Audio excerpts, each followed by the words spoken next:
Yo! Good morning, afternoon, evening, wherever you are. It's Bofa, back with another video. Today's video features our girl Wagtoggle, considered by most, to be completely busted. Doesn't matter, we're going to show some busted game footage. Now, there's a debate in the community as to how you should level with Wagtoggle. We're of the opinion at this point, at least in my stream, that Reform Curve is completely busted. So, this video will highlight buying things at 1 star, pushing your hero power every turn, being OP because the hero power is completely busted, and going up to Tavern 5 very aggressively, just non-stop leveling on Reform Curve, finding a win condition, and look at that, Wagtoggle basically plays himself. Oh no.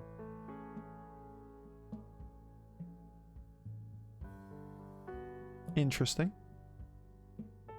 So should we follow the Reform Curve this time? You know, earlier I was saying I'm not a big fan of the Reform Curve. Mechs and dragons are out. It was the exact same scenario where we said maybe Reform Curve's right because the 3 stars are much weaker. I'm okay with the For Science line. I think when good 3 stars are in the lobby, there's no doubt that you just do the buy on 1, level on 2, either buy hero power or sell buy type of line on 3, then level hero power on 4, and then play on 3 for a minute and then go up. Already missed turn 1 hero power ruined. It's not better. A 4-2 versus a 2-4? It's not even close, right? There aren't good demons. Murlocs can have much better stat lines. Now, to be fair, we're going to be burning a gold one way or another here.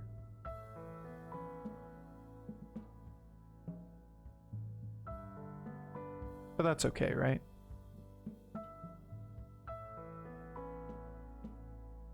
So if that's the case, do we ever sell, roll, level, or play? That way we get another board, look at another board so that we can guarantee we get a 3rd tribe. We don't want to... it was either that or we take this elemental up front. But the problem with taking this elemental is that there is another better elemental on 1. We'd much rather have a 1-3 than a 2-2, right? An extra hit point. Very valuable. The attack's not going to be valuable. Like this guy. I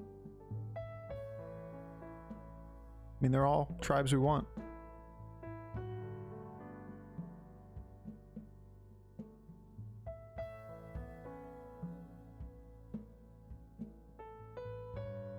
Do we keep it?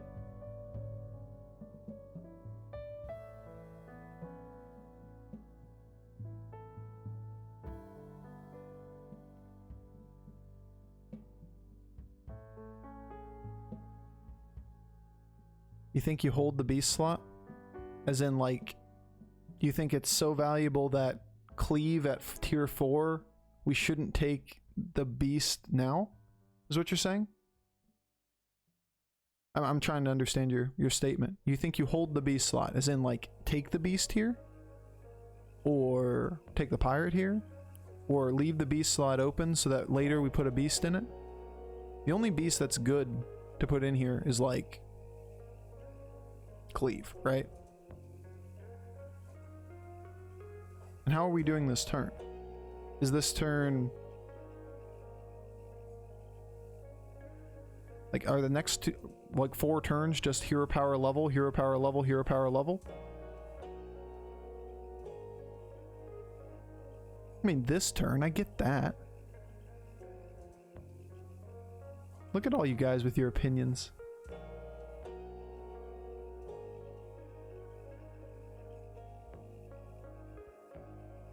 I can get on board with the pirate being a better pickup here. I'm basically just... I can get on board with the pirate being a better pickup than the beast because they're effectively the same stat line, but I don't buy playing suboptimally for nothing. We're not getting much value. Just go to 5? I don't know, Bob Larry. I don't like this line. should leveled first for what? So that we have the, I mean, we should have, just because we leave the extra mana. I realize I made the mistake, but we're just hero power leveling here too, so what? We're gonna waste the gold on this turn? It's not even worth discussing. We're not gonna waste this reroll. If the whole line is do that, then it just doesn't matter which direction or which order we do that in.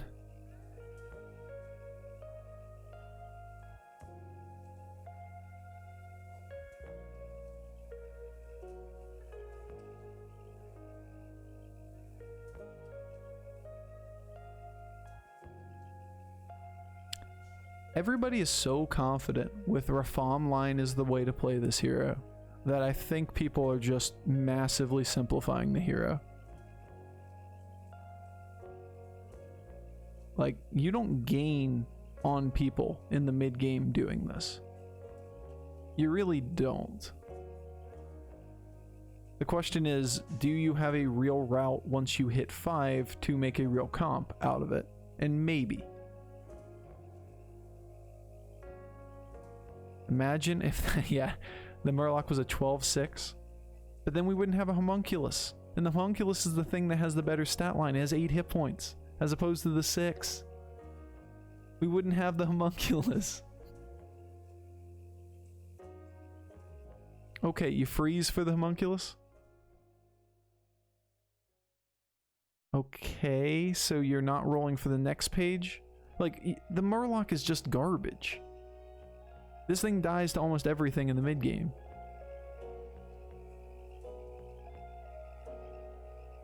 Like, what you really want is the 2-3 Murloc to have popped up, or even the 1-2 Murloc to pop up at some point. You take the premium Homunculus, you let the board roll, and you take a better Murloc on the next turn, right? Oh, you actually agree? But, I mean, there's definitely debate here. I'm just giving my line on it. Like, the 2-4 is a much more premium 1-star minion. Like, the things that you want off of 1-star for each tribe are like, Hyena's okay if you have to take a beast. You don't really care about the beasts. Homunculus is the premium demon, Anomaly is the premium elemental, Rockpool Hunter is the premium Murloc, and Swabby's the premium. It's pretty close. They're about the same. So we managed to get 2 of them. We're just forced into this as our other tribe. It's like, do we care? This could be poisonous 6 hit points, is really what it is in the scope of this game. Is this poison 6 hit points? Because it's never going to attack something that has more than 12 hit points, right? If this could be poisonous and 8 hit points, that's way better, right?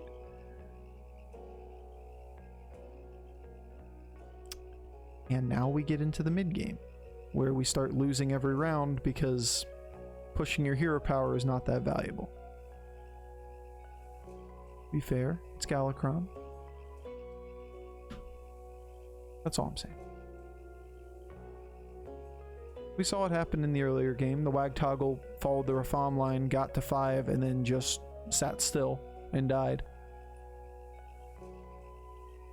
This is a Kael'thas who just tripled into a 5 as well. We're probably taking like 12 damage here.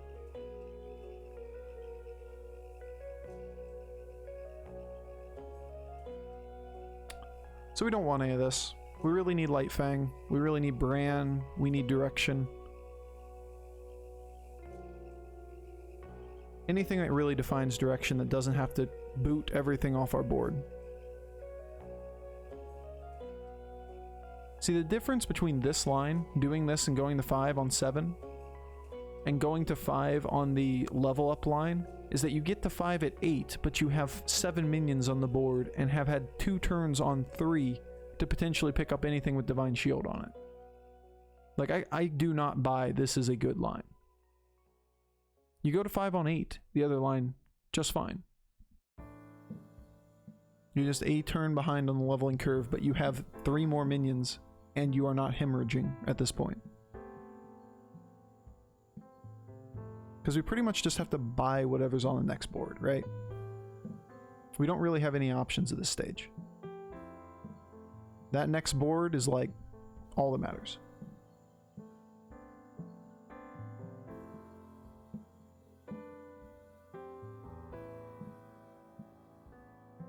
We got a Lightfang Hydra. Like, could this be any better?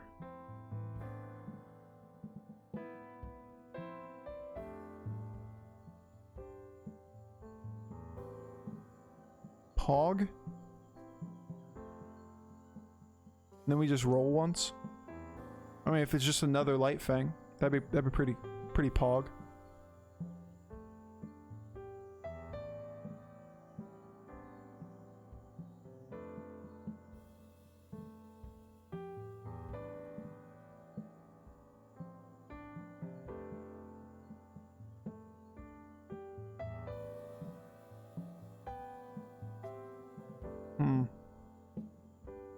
How do we want to do this?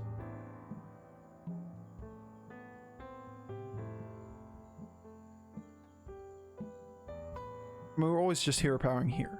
But the question is, what do you put on the board? We dilute the pool on the buffs, which isn't that big of a deal. It's not that big of a deal if we take one of these pairs. Argus is something. We can basically just Divine Shield other little things, and then it makes it so that just slamming your shit into our board isn't as good because of the Light Fang. I don't love it. The pairs are good because there are actual 6 stars we want.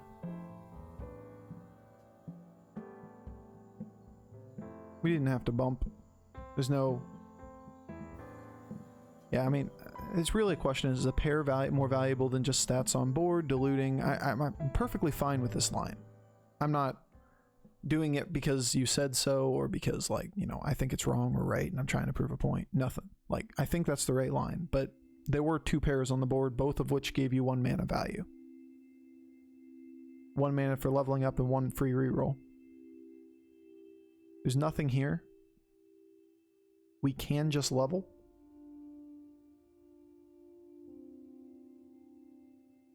The big finds are Amalgadon, obviously. Bran, Myexna. Or not. Maybe at this stage, the right play is just be as strong as possible every turn. I don't think we... If we care about 6 stars so much that we would pick up pairs, we just level to 6 right now. Maybe this is just roll for extra Light Fang slash... Oh my god. Just hit it. Just gold Light Fang right here real quick. Just a real quick gold Light Fang. I'm gonna take this.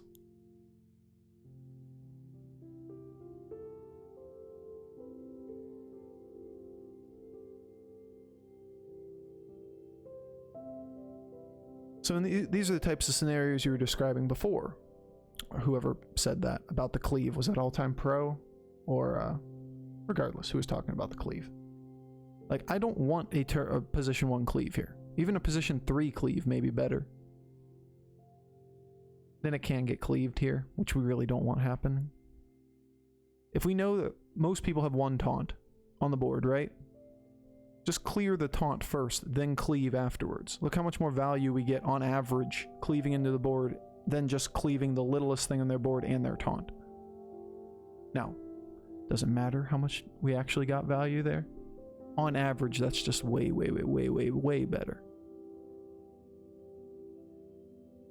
Now we've rolled the nuts. We went to 5, and then just Light Fang, and Hydra.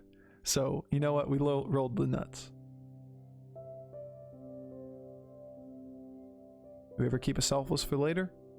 Like, the only board upgrade is Light Fang right now. I think we gather up Selfless as well. Why would we want a Battle Master when we already have 18 hit points on this thing? There's our 1 premium elemental.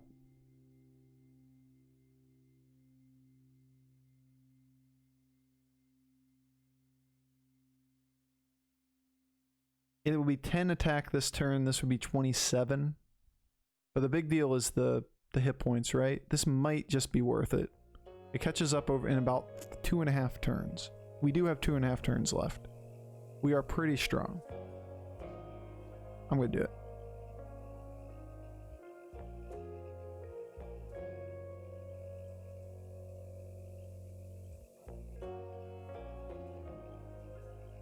He's one triple. He had the triple already before. He took a light fang early. So that is 4 times bigger. He's going to have approximately 20 hit points on each of those. So we put these first.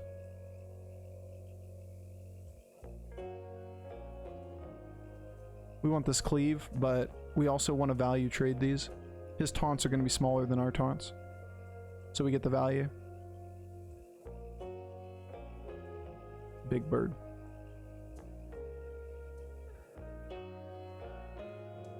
Incoming cleave, boys. I mean, the real question was how strong are we? And I think we're very strong compared to that guy. So if that's the case, then the downside is very, very small of picking this up. These are stats at a later point. This is definitely worth taking, right?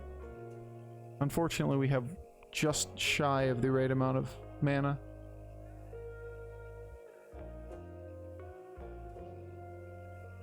I think we float 2 mana here. We could just pick up Baron if we see it again, maybe?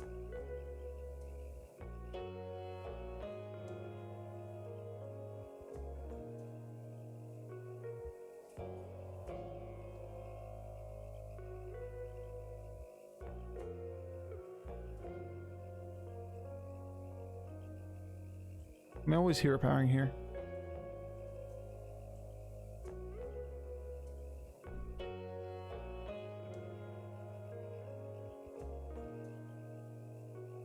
Question is, do we float 2 mana? In the long term, we want to rotate both Light Fangs off the board, put Golden Selfless plus Baron, and then we, you know, Divine Shield everything. Is it worth 3 mana or 6 mana to me? Is this Baron worth 6 mana to me? I think it's yes at this stage of the game. Bo for wrong, please tell me. About the, about Tess. Oh no, not Tess. About Elise. I'm all for Elise. That being said, I did not think she'd be very good up front. And now I do. This is gross.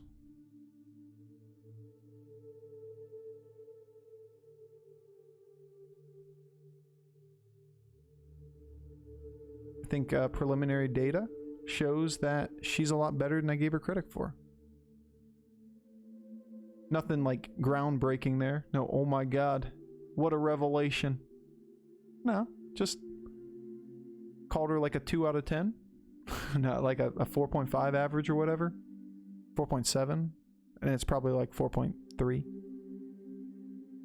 That's all.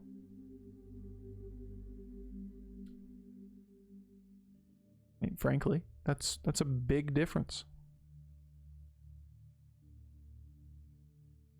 We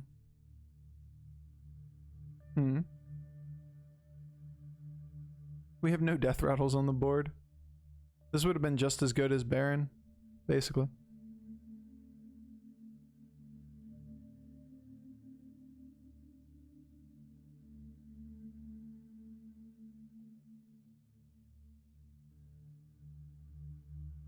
Yo, Sassy Rutabaga. How's it going? Did you know Sassy Rutabaga is the leader in number of chats and messages sent in this channel?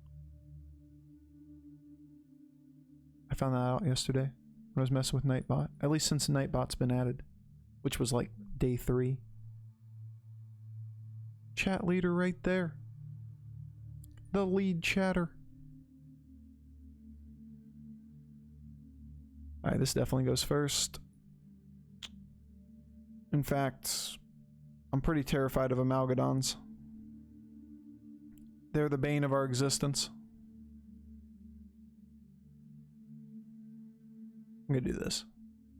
Yeah, we could get cleaved, but the worst case scenario on that cleave is like, oh no, we lose the Divine Shield. Hey, look at that, Amalgadons. This is the reason why we played around it. That is large. Alright, swipe like right here. That was a good start. Well, we removed this guy from the game. That is one hell of a battle master. I'm beyond tired. I'm not used to staying up late. How much spam needed? I don't know, man. Just saying.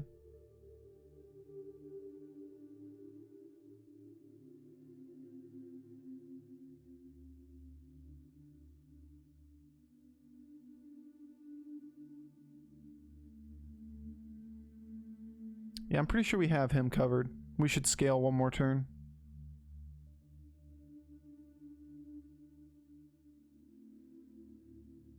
Poison would be good.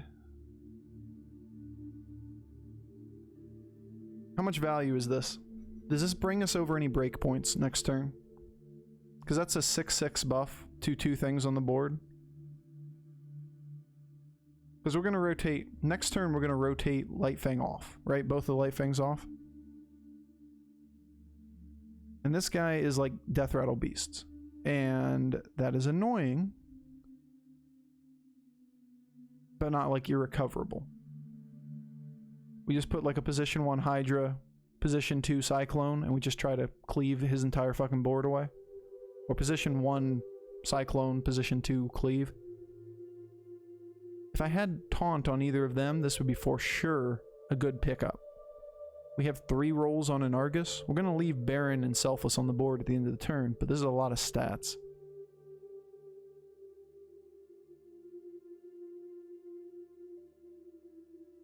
Alright, most important thing to do is just get our value here.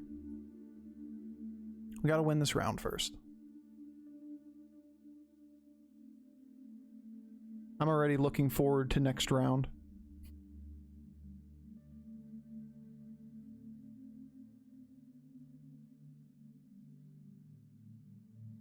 Good enough. Do we kill him? Yep. I got at least 3 times last night. It was awesome. Nice. I want to keep playing her. You lost to the ghost? I mean, the ghost was pretty big.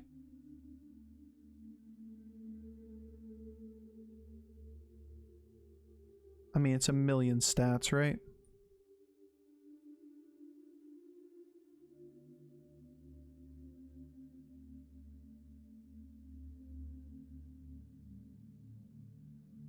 We just go all in on stats, right?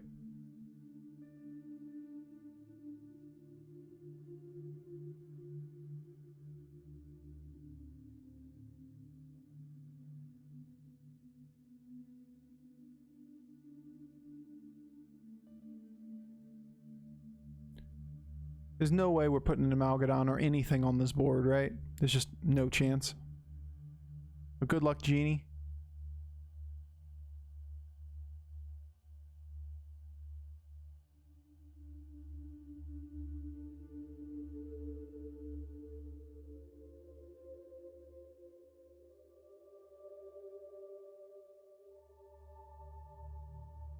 What's your right attack order? Is it Cleave? Wind Fury? Cleave?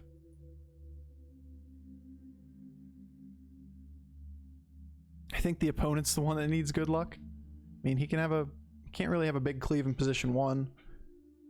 He didn't even show a cleave before. He does have 2 triples there.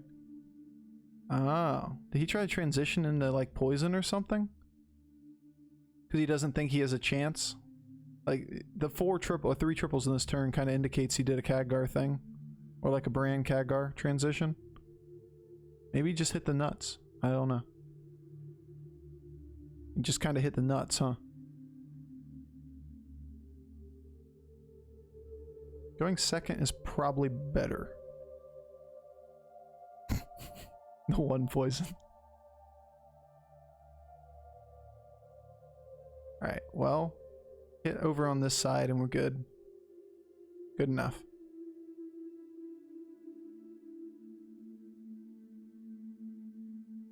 Do we kill him? We'd have to lose this wall, which we never can, which means Baron has to kill himself. So we don't ever lose. Or we don't ever not kill him. Okay. Galakron and Wagtoggle in the finals, color me surprised. I was in FTF's channel last night saying, oh, the classic Wagtoggle versus Daryl fighting for first. Notice we're still getting 98 points a win. 95, 98, 100.